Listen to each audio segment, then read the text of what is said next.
Right here from RNS Farmstead. So wanted to give you a little update on our garden. Again, we've moved it from where we originally started it out to my dad's place, where we will be for the next while. So my Chester is doing awesome. One blackberry, and it is huge. So I can't wait for next year when it's bigger. This avocado tree didn't make it. The deer came and ate all the leaves off of it, and then it never bounced back. This avocado tree, however, did bounce back. It's just now recently getting some new leaves on it. So I hope that one is good. My rhubarb plant, this is about as big as it's gotten. The deer came and ate all the leaves off and all that, and it's kind of come back. I need to research a little bit on where best to put rhubarb. It keeps coming up with little ones. So it's still growing. I mean, it's growing good. It's just, it's not getting any bigger than that. Part of my tomatoes are over here. Still growing. Awesome tomatoes. They're doing really great. I pick them pretty much every day. I pick some tomatoes off. So you know, like I said, they're still coming real good. All right, let's pause it while we walk over to the other part of the garden. Oh yeah, so here's the pots I had in my my herbs and whatnot, and my son's flowers. They didn't fare so well. My fault. So it is what it is. Okay, on to the rest of the tomatoes. So here's the other side of the chicken pen. Right over there's the other tomatoes. Here we have some of the, these are the tomatoes that got transported in the back of the truck. And they got like severely windblown. That one there, it's pretty much dead. This one here, pretty much dead. But these two are still pumping them out, so that's good. I tried to, that, and they say they need full sun and whatnot, but these pretty much get full sun all day long. So I don't know if maybe it's too much sun for them. I really don't know. Here's my watermelons, which they've had a rough go of it, I'll tell you that. They've had a really rough go. Honestly, they've flowered, but they flowered a lot over the... Oh, my goodness, I just noticed. Oh, my goodness, oh, my goodness, oh, my goodness. I do have watermelons.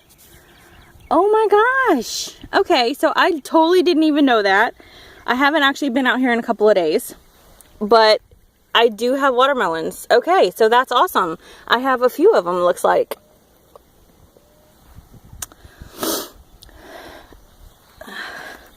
This one looks like it got kind of eaten. But I have, sorry for the, they had a rough start of it, with the deer eating all of the leaves off of everything. So far here, the deer haven't come up this far and started eating my plants. So I'm sure that once they figure out their stuff here, they're probably all over it. But for right now, they don't know they're here. Farm cat Louie. Say hi, Louie. Yeah. Here's my my onions. I've kind of had them out here.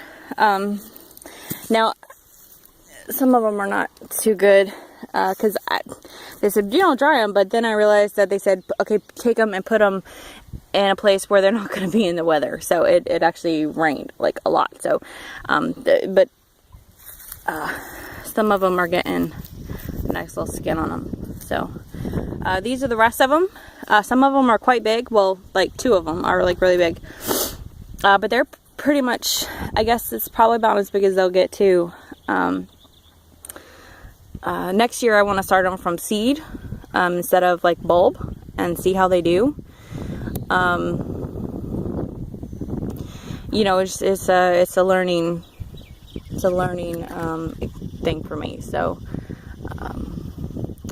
like I said, this area is where I want to have my garden anyway. I'm going to move the chickens and the ducks and to elsewhere, and till it up and stuff, because it's mostly sand, which is good, but you also want that loomy sandy soil, but at the same time you need actual soil, dirt and nutrients and stuff. And there's I don't think there's enough to like really grow anything here, but I mean the grass seemed to like it, so maybe I'm wrong on that.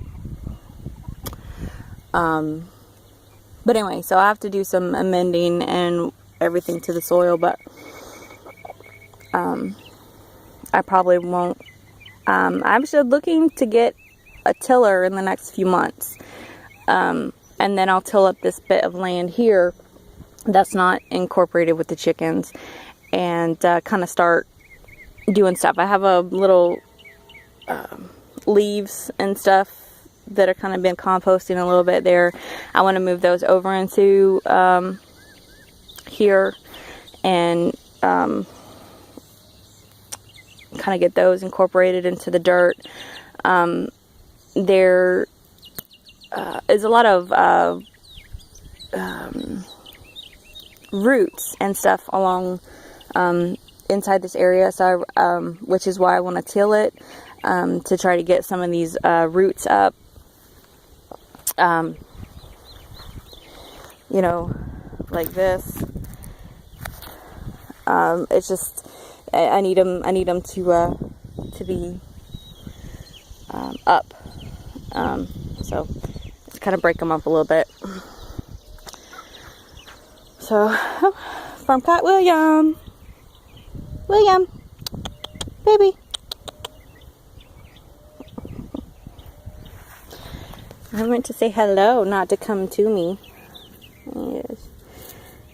I think they're liking being outside and then not liking being outside. They don't quite get as much one-on-one attention as they're used to being in the house. But I just can't have them in the house anymore. I think I'm partway allergic to them, and that, and just the cat box is just it's not working for me. So they're perfectly fine out here. So that's where they will be. And they seem to be happy. Lulu, at least, is very happy to be outside. He likes it out here. Lulu is definitely an outside cat. William is more of a pampered inside cat, but he's doing really well. So, alright, YouTube. That'll be it for now. And I'll see you next time.